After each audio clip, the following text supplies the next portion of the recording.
अच्छा, ये ना एक जट बाजवा है, इन्होंने मेरी एक वीडियो के नीचे कमेंट किया था, जब फाइल सबमिट करवाने गया तो आधी आवाम के बैंक में अमाउंट भी थोड़ी थी, काफियों की फाइल भी प्रिपेयर नहीं थी, रिकॉर्ड्सों करवा करवा के रश लगा दिया, फाइल पे काम नहीं करते, बाद में रिकॉर्ड्सों का बहाना बनाते हैं। अच्छा, इस भाई ने ना बड़े पते की बात की है। पता हमारी आधी आवाम क्या करती है?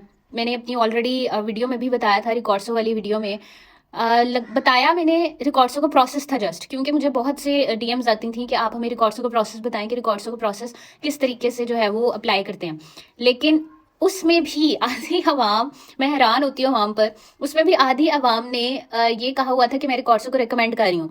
अलहदा से एक वीडियो बनानी पड़ी कि भाई रिकॉर्ड्सों को मैं रिकमेंड नहीं कर रही हूँ। रिकॉर्ड्सों का सीन अगर आपको नहीं सूट कर रहा, आप ना लगाओ, डोंट गो फॉर दैट। कि इसमें भी डिफरेंट सिनेरियो है, कुछ लोगों का अगर रिकॉर्ड्सों से रिजेक्शन आ गया तो रिकॉर्ड्सों से कुछ का वीजा अप्रूव भी हुआ है। अच्छा, रिकॉर्ड्सों का भी ना पता दो सीन है। अगर तो मैं I am not talking about Italy appointment, कि आप इटली की जो अपॉइंटमेंट है रिकॉर्ड्सों के थ्रू लें। मैं बात कर रही हूँ इन केस अगर किसी बच्चे का वीज़ा रिजेक्ट हो जाता है और वो रिकॉर्ड्सों प्रोसेस के थ्रू अपील करता है दोबारा रिगार्डिंग हिज केस कि मेरा रिजेक्शन क्यों हुआ है, मेरे डॉक्यूमेंट्स ऐसे थे, फलाते फलाते, तो वो रिकॉर्ड्सों का प्रोसेस उसके लिए 80% उस बंदे के लिए वो रिकॉर्ड्सों का प्रोसेस सही नहीं रहता। लेकिन हम बात करते हैं इस चीज़ पर, जो मेन बात इस भाई ने भी की है, आपकी जो रिजेक्शन का रीज़न बनता है ना, वो आपकी बैंक स्टेटमेंट बनती है। ऑन द टॉप प्रायोरिटी आपकी रिजेक्शन की जो रीज़न है वो आपकी बैंक स्टेटमेंट बनती है। अब जैसे इस भाई ने भी कहा कि लोगों के पास स्टेटमेंट कंप्लीट नहीं थी, अकाउंट में उनके पैसे कम शो हो रहे थे, और वो रिकॉर्ड्सों के पीछे लाइन लगा के वो बैठे हुए हैं कि हमारी इटली की अपॉइंटमेंट हमें मिल जाए या हमें वीज़ा जो है वो हमारा अप्रूव हो जाए। अब होता क्या है कि आपके फाइनेंशियल्स पूरे नहीं होते, आपके प्रूफ ऑफ फाइनेंशियल्स जो है वो कंप्लीट नहीं होते, वो जस्टिफाई नहीं हो रहे होते, वो एक्सप्लेन नहीं आपने किए होते सही तरीके से, जो आपका मेन रीजन बनता है आपके रिजेक्शन का। आपके स्पॉन्सर के प्रूफ ऑफ फाइनेंशियल्स जो है वो आपने क्लियरली जस्टिफाई नहीं किए होते, जिसकी वजह से आपके एम्बेसी जो है वो आपका वीज़ा रिफ्यूज़ कर देती है।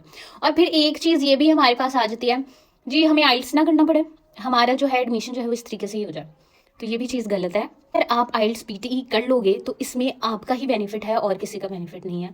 तो ये आपका एडमिशन अगर हो भी जाता है without IELTS PTE, at the time of embassy, at the time of visa lodgement, आपकी एम्बेसी ने ये चीज़ देखनी है कि whether you have done any English test और नॉट।